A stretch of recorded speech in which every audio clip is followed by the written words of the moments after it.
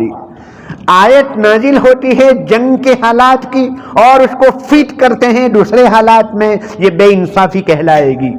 یہ قرآن مجید کی جو 26 آیتیں ہیں ان کا یہی حال ہے۔ یہ عام حالات میں کسی کافر کو، مشرک کو مار دھار کرنے کی تعلیم نہیں ہے۔ جہاد اور آتنکواد دونوں میں زمین آسمان کا فرق ہے، دونوں کو ایک کر کے دکھلایا جا رہا ہے۔ جہاد یعنی آپ پر اگر کوئی ظلم کرے، آپ کے ساتھ کوئی جنگ کرے تو آپ اس کے ساتھ جنگ کرو، مقابلہ کرو، اپنا ڈیفینس کرو۔ ڈیفینس کرنے کے لیے ملکی قانون، ہمارے دیش کا جو بندھارن اور کانسٹیٹیوشن ہے اس میں بھی اجازت ہے۔ کوئی آپ پر حملہ کرے تو ظاہری بات ہے آپ حملہ کریں گے، اپنے آپ کا بچاؤ کریں گے، وہ غلط بات نہیں ہے۔ جہاد کا مطلب یہ ہے کوئی آپ پر حملہ کرے تو آپ اپنا بچاؤ کرو، یہ کون سی غلط بات ہے؟ آتنکواد یعنی بلا وجہ کسی کو مار دھار کرنا، بے گناہ آدمی کی جان لینا، بے گناہ آدمی کی جان لینا آتنکواد۔ اس کو پوری دنیا کے مفتیان کرام کا متفقہ ایک مت کے ساتھ فتویٰ ہے کہ یہ حرام ہے، ناجائز ہے۔ بے گناہ کو مارنے کی تعلیم شریعت نہیں دے رہی ہے۔ میرے بھائیوں 1400 سال کی تاریخ ہے، اگر قرآن میں بے گناہوں کو مارنے کی تعلیم دی جاتی تو یہ دنیا کی قومیں اسلام سے قریب نہ ہوتی۔ کیسے کیسے لوگ اسلام سے قریب ہو رہے ہیں، پوری دنیا کا کریم جمع ہو رہا ہے۔